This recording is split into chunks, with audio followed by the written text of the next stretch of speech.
Volume of followers வச்சு ஒருத்தர் famous ஆகிறாங்கன்னா இன்னைக்கு ஃபேமஸ் ஆகிறதுன்னு மியா காலிகாவும் சன்னி லியோனும் தான். She's got 27 million followers. Sunny லியோனுக்கு 55 மில்லியன் இருக்கு.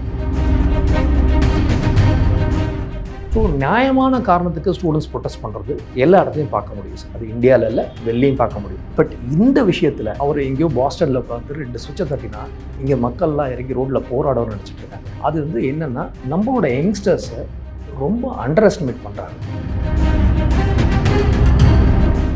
இந்த கட்சி வந்து முக்கியமாக வந்து ஒரு ஒரு ஒரு நக்கல் நையாண்டிக்காக தொடங்கப்பட்ட கட்சி. சட்டையர் பேஜ் தான் ஆக்சுவலாக. இன்ஃபேக்ட் அவர் உருவாக்கினது அவரே எதிர்பார்த்துருக்க மாட்டார் இவ்வளோ ட்ராக்ஷன் வரும்னு.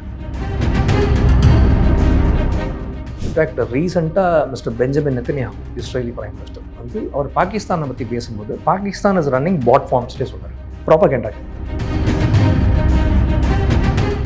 இப்போ சிச்சுவேஷன் அவருக்கு சாதகமாக யூஸ் பண்ணிக்கிறார். ஏன்னா இதை யூஸ் பண்ணால் இதை போட்டால் பெரிய லெவல் ட்ராக்ஷன் வரும்னு தெரிஞ்சு போட்டிருக்காரு.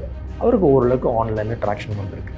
மற்றபடி அவர் வந்து ஒரு ஜென்சி க்ரூசைடர் ஆர் புரட்சியாளர் போராளிலாம் சொல்கிறது மிகைப்படுத்தி சொல்கிறாங்க. இந்த கோடை சின்னதாக்கணும், பக்கத்தில் பெரிய கோடு போட்டால் ஆட்டோமேட்டிக். ஸோ நார்வே வந்து சின்ன கோடு, பக்கத்தில் நம்ம மெலடி எபிசோட் போட்டது பெரிய கோடு. ஸோ இதனால் நார்வே எபிசோட் மூழ்கடிக்கப்பட்டது. இப்போ பெருசாக பேசலை, இன்டர்நேஷனல் லெவலில் எல்லாரும் விட்டாங்க. பாகிஸ்தானிஸ் ஒன்று தான் பெடல் பண்ணிட்டு இருக்காங்க. நிறைய anti India narrative, anti national narrative. உங்களுக்கு பிஜேபி பிடிக்காமல் போகும், அதெல்லாம் விட்டுருங்க. எல்லாரையும் பிடிக்கணும் அவசியம் கிடையாது. கவர்மெண்ட்டை பிடிக்கலைங்கிறது வேற, ஆன்டி நேஷனல் ஆக்டிவிட்டிங்கிறது வேற.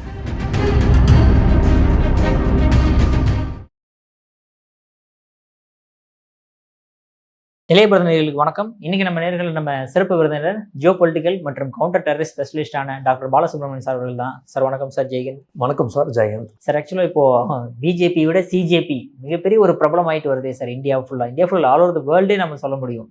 எதனால மக்களுக்கு இந்த காக்ரோச் ஜனதா பார்ட்டி மேல ஒரு அட்ராக்ஷனோ பிஜேபி மேல ஒரு வெறுப்பும் வரதுக்கு காரணம் என்ன பேக்ரவுண்டு? பிஜேபி மேலே ஃபேமஸ் ஆச்சுன்னு சிஜிபி ஃபேமஸ் ஆச்சுன்னு எதை வச்சு சொல்கிறீங்க? எல்லாம் ஃபாலோவர்ஸ் வச்சு தான் சார். எந்த இன்ஸ்டாகிராம் ஃபாலோவர்ஸ்? பிஜேபியோட ஃபாலோவர்ஸ் 8 மில்லியன், 9 மில்லியன், இப்போ 20 மில்லியன் தாண்டி போயிட்டு இருக்காங்க. அப்போ காங்கிரஸை தாண்டி போயிட்டாங்களா? அதையே சொல்ல மாட்டேன்றீங்க.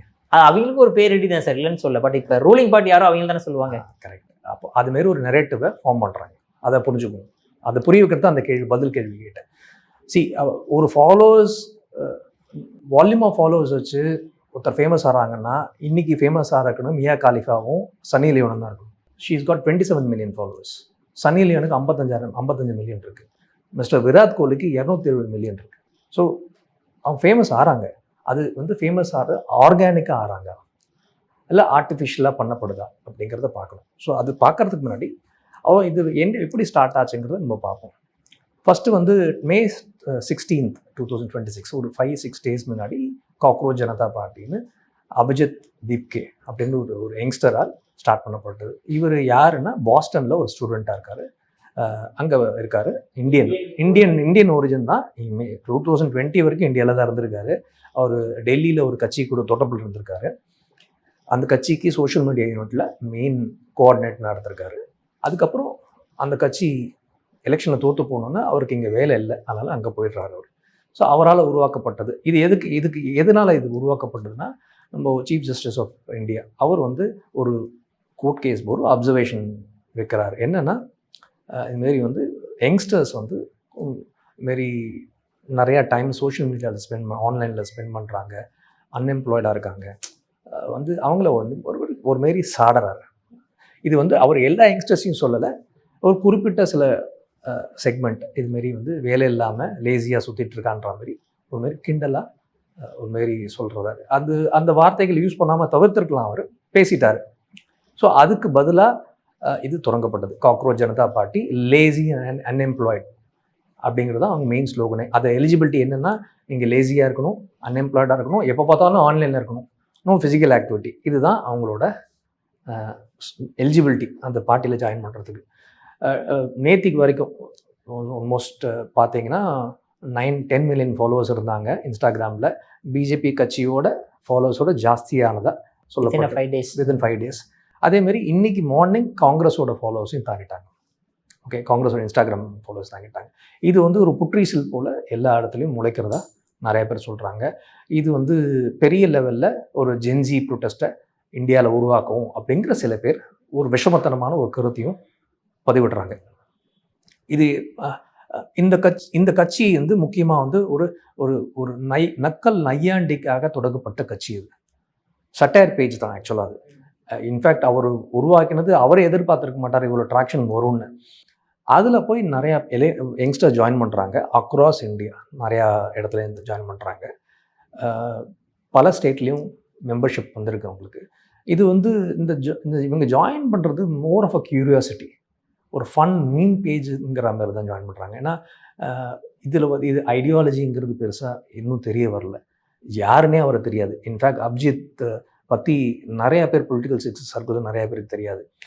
அவரை முன்னாடி ட்ராக் பண்ணாங்க எதுக்கான ஒரு அவர் மேலே சில நெகட்டிவ் கேசஸ்லாம் முன்னாடி இருந்திருக்கு.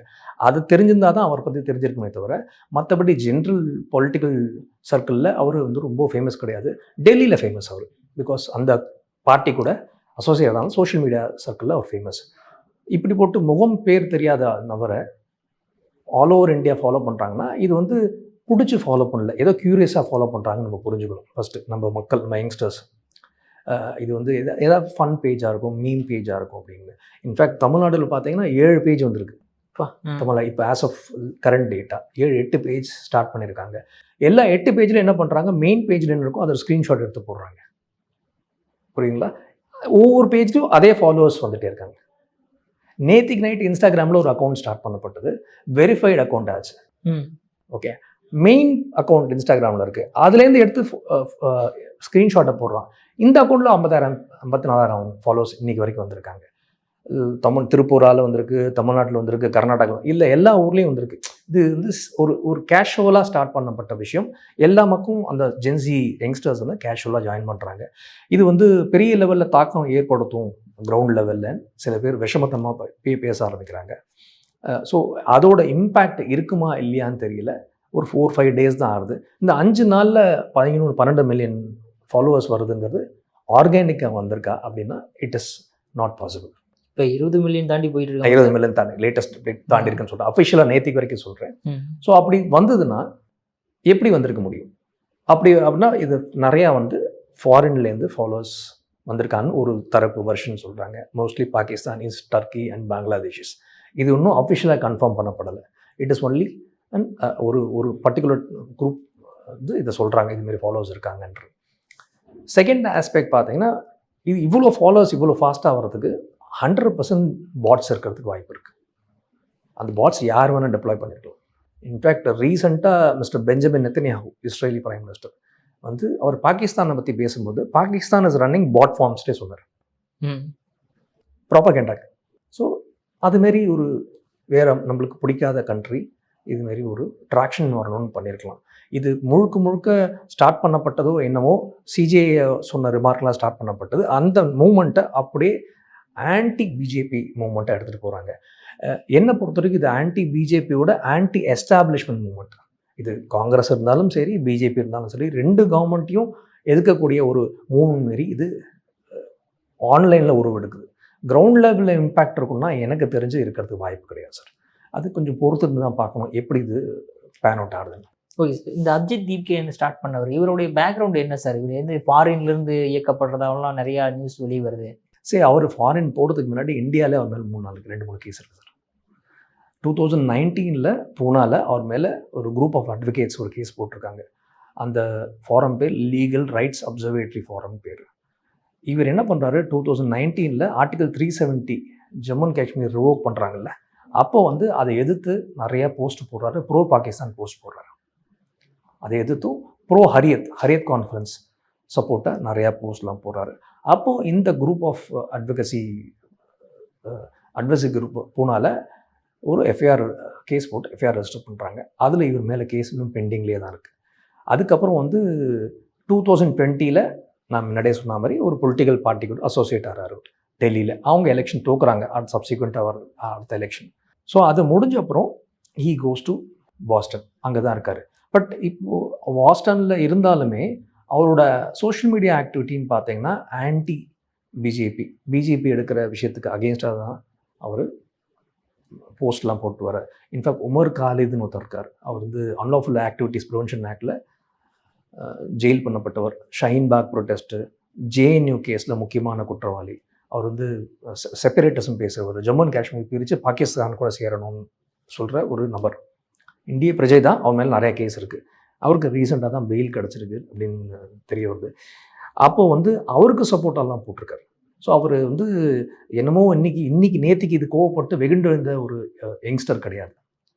ஸ்பான்டேனியஸ் கோவம் கிடையாது.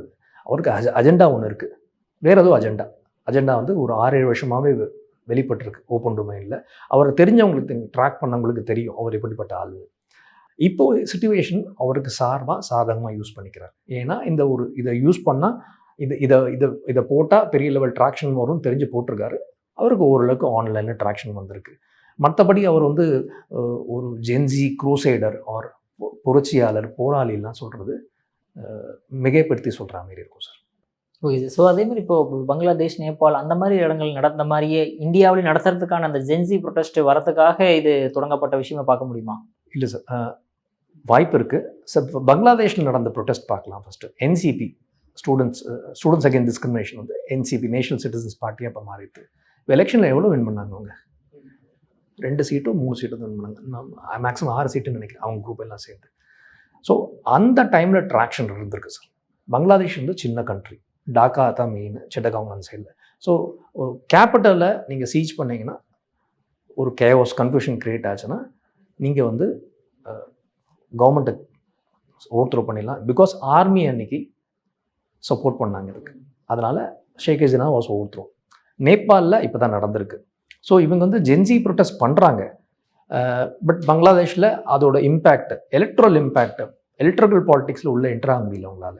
ஒரு கவர்மெண்ட்டை ஓவர்த்ரோ பண்ணுது, பட் எலக்ட்ரல் பாலிடிக்ஸில் இன்வால்வ் ஆக முடியல. பட் இந்தியாவில் எடுத்துக்கும்.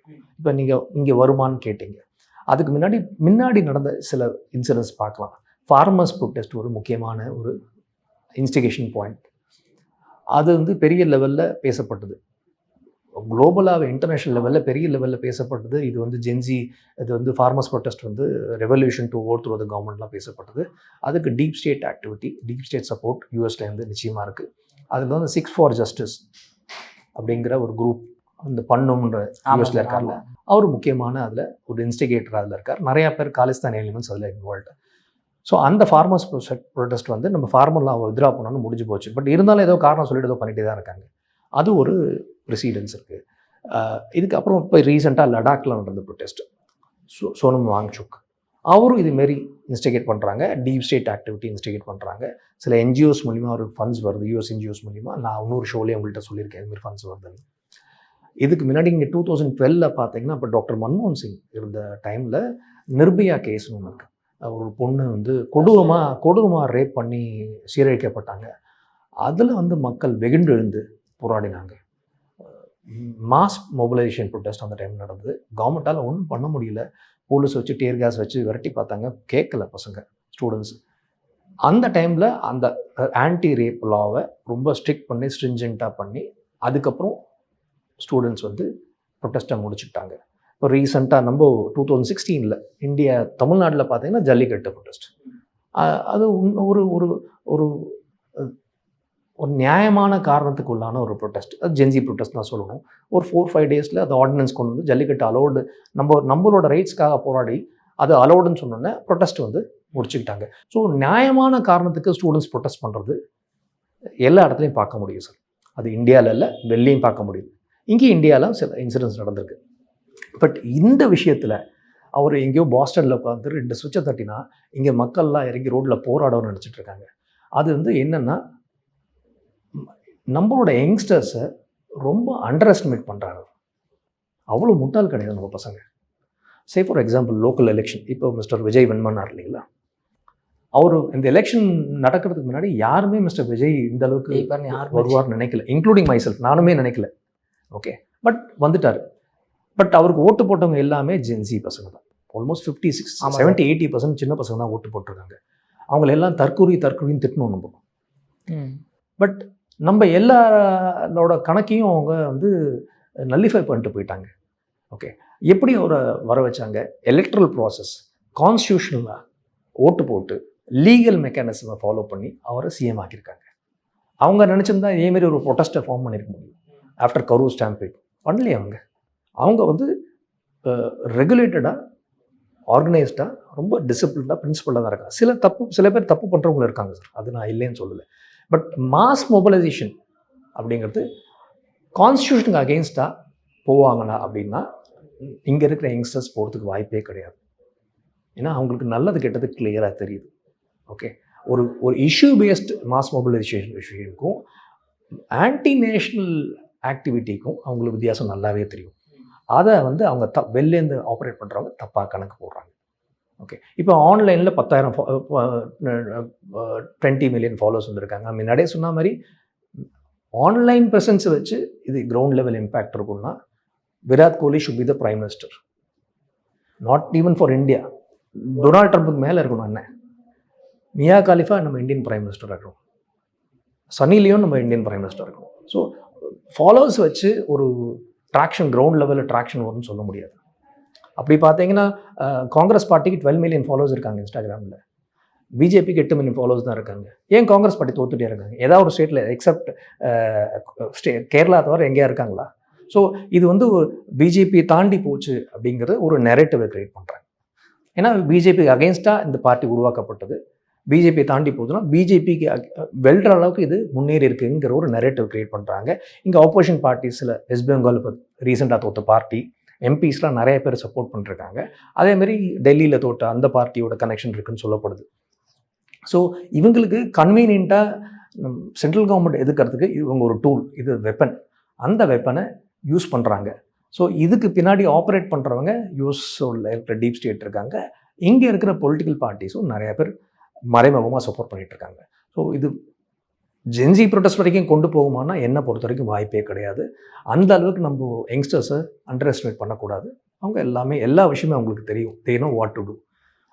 ஒரு இஷ்யூ பேஸ்ட் நியாயமான தர்மமான விஷயமா இருந்தால் இறங்கி போராடுவாங்க.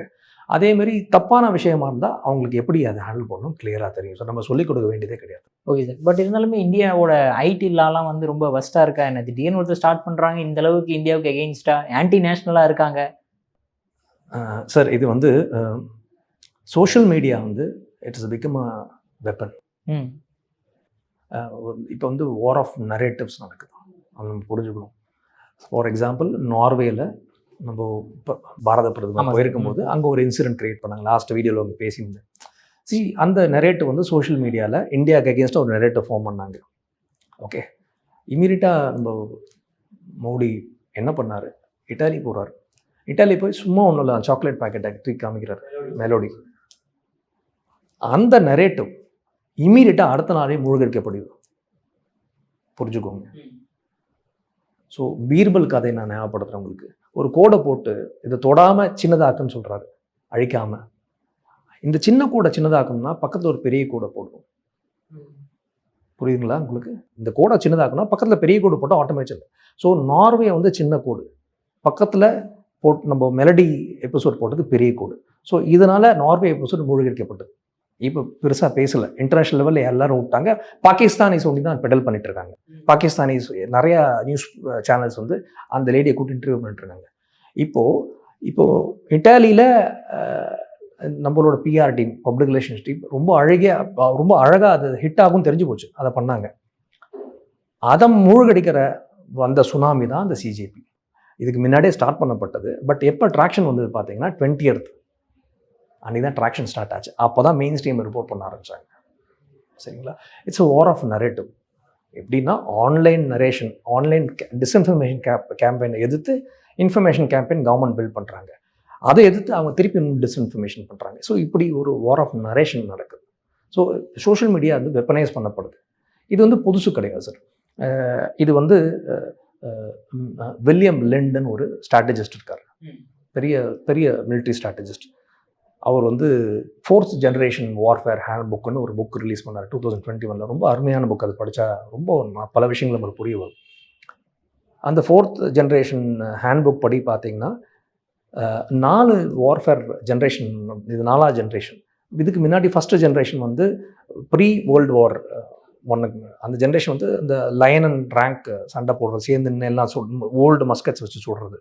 செகண்ட் வந்து World War I, அந்த டைமில் வர second generation warfare. Third generation warfare வந்து World War II. 80s 90s அப்புறம் வார்ஃபேரை மாறிடு, பரிணாம வளர்ச்சி வரும். எப்படின்னா 2 நேஷன் ஸ்டேட்டுக்கு நடுப்புற நடக்கிற சண்டை கிடையாது. ஒரு சைடில் ஸ்டேட்டு, ஒரு சைடில் இன்னொரு ஸ்டேட் நான் state actors. Information disinformation narrative warfare, information warfare இதுதான் இருக்குது. அப்போ நான் ஸ்டேட் ஆக்டர்ஸ் ஃபேஸ் பண்ணும்போது பொலிட்டிக்கல், சைக்கலாஜிக்கல், சோஷியல், கல்ச்சுரல் எல்லா விதத்துலேயும் ஒரு நரேஷன் க்ரியேட் பண்ணப்படுது. இதுதான் fourth generation warfare. Fourth generation warfare பார்த்தீங்கன்னா ஒரு அசிமெட்ரிக் வார்ஃபேர் சொல்லுவாங்க. ஸ்டேட் வந்து அவங்களோட ரூல்ஸ் ரெகுலேஷன்ஸ் கோர்ட்டு மூலிமா, போலீஸ் மூலிமா, லா என்ஃபோர்ஸ்மெண்ட் மூலிமா எதிர் சைடை தண்டிக்கும். அவங்க திருப்பி எப்படி இவங்களை எதிர்கொள்வாங்கன்னா கல்ச்சுரல், சோஷியல், சைக்கலாஜிக்கல், பொலிட்டிக்கல் இது மாதிரி பல பிளாட்ஃபார்ம் மூலிமா திருப்பி ஸ்டேட் அட்டாக் பண்ணுவாங்க. இதுதான் ஃபோர்த் ஜென்ரேஷன் வார்ஃபேர். அந்த கிளாசிக் கேஸ் தான் இப்போ நடக்குது சார். ஓகே, அது ஏன் நீங்கள் கேட்டது என்ன பதில்னா, சோஷியல் மீடியா ஏன் கண்ட்ரோல் பண்ண முடியல, அது சோஷியல் மீடியா வச்சு தான் இதை பண்ண முடியும் அவங்களால. ஸோ இப்போ நம்ம நாக்சல் ஃபார் எக்ஸாம்பிள், நாக்சல் குரூப் அவங்களோட ஸ்ட்ராட்டஜி அண்ட் டாக்டிக்ஸ்னு ஒன்று இருக்குது. அதை நிறைய பேர் படிச்சிருக்க மாட்டாங்க. அதை பார்த்தீங்கன்னா அது 2 செக்மெண்ட் இருக்கும். ரூரல் செக்மெண்ட்டில் நம்ம ஆர்ம்டு ஸ்ட்ரகிளை எடுத்துகிட்டு போகணும். அங்கே வந்து ஸ்டேட் ரொம்ப வீக். அவன் ஸ்டேட்டுன்னு சொல்கிறது காங்கிரஸ், பிஜேபி கிடையாது. யார் ஆட்சிக்கு வந்தாலும் எதிர்க்கணும். போலீஸ் அந்த மாதிரி ஐடியாஸ். யார் ஆட்சிக்கு வந்தாலும் எஸ்டாப்ளிஷ்மெண்ட், ஆன்டி எஸ்டாப்ளிஷ்மெண்ட், யார் ஆட்சிக்கு வந்தாலும் என்ன ஐடியாலஜி இருந்தாலும் எதிர்ப்பேன். அவங்களோட வேலையே அவங்க எல்லா கவர்மெண்ட்டையும் ஓவர் பண்ணிட்டு அவங்களோட ரெவல்யூஷனரி கவர்மெண்ட்டை இன்ஸ்டால் பண்ணணும். அதுதான் அவங்க எண்ணம். அர்பன் சென்டரை எடுத்தும் போது அந்த டாக்குமெண்ட்ல ரொம்ப கிளியராக போட்டிருங்க. அர்பன் சென்டர்ஸில் ஸ்டேட் ரொம்ப ஸ்ட்ராங்காக இருக்காங்க. நம்ம நேராக அவங்கள எதிர்க்க முடியாது. அப்போ எப்படி எதிர்க்கலாம் அப்படின்னா மறைமுகமாக எதிர்க்கணும். எப்படின்னா ஃப்ரண்ட் ஆர்கனைசேஷன்ஸ் கிரியேட் பண்ணணும். Academicians, teachers, faculties, media professionals, journalist, அப்புறம் வந்து இன்டெலிஜென்சியா, அப்புறம் cinema celebrities, film celebrities, students, doctors, இவங்கெல்லாம் வச்சு ப்ரொஃபஸர் இவங்கெல்லாம் வச்சு மல்டி ப்ராங்ட் அட்டாக். கல்ச்சுரலில் ஏதாவது கவர்மெண்ட் ஒரு வல்னரபிள் ஸ்பாட் ஒரு தப்பு பண்ணிட்டாங்கன்னா அவங்கள பல கோணத்துலேருந்து அட்டாக் பண்ணும், பல பேர் அட்டாக் பண்ண ஆரம்பிப்பாங்க. அதனால கவர்மெண்ட் வீக்கன் ஆகும். அந்த வீக்கன் ஆகும்போது அவங்க ரெவல்யூஷனை அடுத்த லெவலுக்கு எடுத்துகிட்டு போகணுங்க தான் அந்த மாவோஸ்டோட டாக்டிக்ஸ். இதுதான் ஃபோர்த் ஜென்ரேஷன் வார்ஃபேரோட கோர். இப்போ நடக்கிற இந்த ஃபோர்த் ஜென்ரேஷன் வார்ஃபேர், அதில் சோஷியல் மீடியா முக்கியமான வெப்பன். சோஷியல் மீடியா வெப்பனைஸ் பண்ணுறாங்க. இப்போ இந்தியன் கவர்மெண்ட் சோஷியல் மீடியாவை கண்ட்ரோல் பண்ண தவறிட்டாங்க. அதை நம்ம ஒத்துக்கிட்டு தான் ஆகும். ஏன் தவறிட்டாங்கன்னா சோஷியல் மீடியா நம்ம கண்ட்ரோல் இல்லை, it is outside India. But ஆனால் அதை ரெகுலேட் பண்ண முடியறதால இங்கே உட்காந்துட்டு அதை பண்ண மாட்டேன்றோம். நம்ம இன்ஃபர்மேஷன் ப்ராட்காஸ்டிங் மினிஸ்ட்ரி அப்படின்னு ஒரு மினிஸ்ட்ரி இருக்கா அப்படின்னு சந்தேகம் தான் வருது. நம்ம தமிழ்நாட்டிலேருந்து வேஷ்டியை மடித்து கட்டணும் ஒருத்தர் போனார், நான் எல்லாம் பண்ணுறேன்னு. அங்கேயே உட்காந்துட்டு இருக்காரு, என்ன பண்ணுறான்னு தெரியல. அது ரொம்ப வருத்தமாக இருக்குது சார். நிறைய anti India narrative, anti national narrative. உங்களுக்கு பிஜேபி பிடிக்காமல் போகும், அதெல்லாம் விட்டுருங்க. எல்லாருக்கும் எல்லாரையும் பிடிக்கணும் அவசியம் கிடையாது. கவர்மெண்ட்டை பிடிக்கலைங்கிறது வேறு, ஆன்டி நேஷனல் ஆக்டிவிட்டிங்கிறது வேறு. ஆன்டி நேஷனல் ஆக்டிவிட்டியை நீங்கள் என்றைக்குமே அலோவ் பண்ணக்கூடாது. ஆன்டி பிஜேபி ஆக்டிவிட்டி இருந்தால் அது பியூர்லி பொலிட்டிக்கல், அதை தடுக்கிறதும் நம்மளுக்கு கிடையாது. பட் ஆன்டி நேஷனல் செஷனிசம், செப்பரேட்டிசம் எப்படி பேசலாம்? யூடியூப்பில் நிறையா பேர் பண்ணுறாங்க. அதை நம்ம கேட்க மாட்டேன்றோம். கேட்கணுங்கிற ஆளுங்களும் பேசாமல் இருக்காங்க. இது ரொம்ப வருத்தம் அளிக்கிறது சார். நம்ம இந்த சிஜேபி அந்த மூமெண்ட்டை நம்ம நான் சொன்ன மாதிரி அதை பற்றி நம்ம கவலை பண்ண வேண்டியதில்லை சார். அது மாட்டு வரும் போகும், அது வேற. அந்த பல ஃபார்மில் கவர்மெண்ட் எதிர்ப்பு எடுக்கப்படும். ஒன்று பொலிட்டிக்கல் பார்ட்டியாக வரலாம், இதுமாரி ஆன்லைன் பிளாட்ஃபார்மில், இதுமாரி ஆன்லைன் ஃபார்மாக வரலாம், இல்லாட்டா இன்சர்ஜன் குரூப்பாக வரலாம், கவர்மெண்ட் எடுத்து போராடலாம். இதுமாரி பல ஃபார்ம் எடுக்கலாம். கவர்மெண்ட் எதிர்ப்புங்கிறது பல ஃபார்ம் எடுக்கலாம். அதில் இது ஒரு ஃபார்ம், அவ்வளோதான். பட் ஆனால் இது இந்த அப்ரோச் ஃபெயிலியர் ஆகலாம். அவங்களுக்கு ஒன்றும் பெரிய லெவலில் கிரவுண்ட் லெவலில் வரதுக்கு வாய்ப்பு இல்லைங்கிற இன்னொரு நம்பிக்கை இன்னும் நான் நம்புகிறேன். அது வேணா நம்ம யங்ஸ்டர்ஸ் ரொம்ப புத்திசாலி. பட் ஆனால் கவர்மெண்ட் ஒன்று புரிஞ்சுக்கணும், என்னென்னா யங்ஸ்டர்ஸ் கிட்ட ஃப்ரஸ்ட்ரேஷன் இருக்குது. ஆமாங்க, அதை அட்ரஸ் பண்ணணும். நம்ம எந்த கவர்மெண்ட்டாக இருக்கட்டும் அந்த யங்ஸ்டர்ஸ் உள்ள ஃப்ரஸ்ட்ரேஷனை அட்ரஸ் பண்ணிட்டோம்னா எந்த அளவுக்கு வெளிலேருந்து தூண்டல் வந்தாலுமே இங்கே ஜென்சி ப்ரொடெஸ்ட்டுங்கிறதே வராது. கவர்மெண்ட் அகெயின்ஸ்டாக நம்ம யாருமே போராட மாட்டாங்க. ஸோ கவர்னன்ஸை நம்ம கடைநிலை மனிதர் வரைக்கும் எடுத்துகிட்டு போயிட்டோம், ஸ்டூடெண்ட்ஸ் லெவலில் எடுத்துகிட்டு போயிட்டோம் அப்படின்னாலே நம்மளுக்கு 90% ஹெட்டேக் போயிடும். அதை பண்ணணும் சார். அதை விட்டுட்டு ட்விட்டர் அக்கௌண்ட்டை பிளாக் பண்ணுறது, ஃபேஸ்புக்கை பிளாக் பண்ணுறதுலாம் குழந்தைத்தனமாக இருக்குது. So government should rethink on their strategy. Okay sir. Sir சூப்பராக எக்ஸ்பிளைன் பண்ணீங்க சார். பொன்னான நேரத்தில் லேபாலம் அவர்களுக்கு மிக்க நன்றி சார். ஜெய்ஹிந்த். நன்றி, வணக்கம், ஜெயந்த்.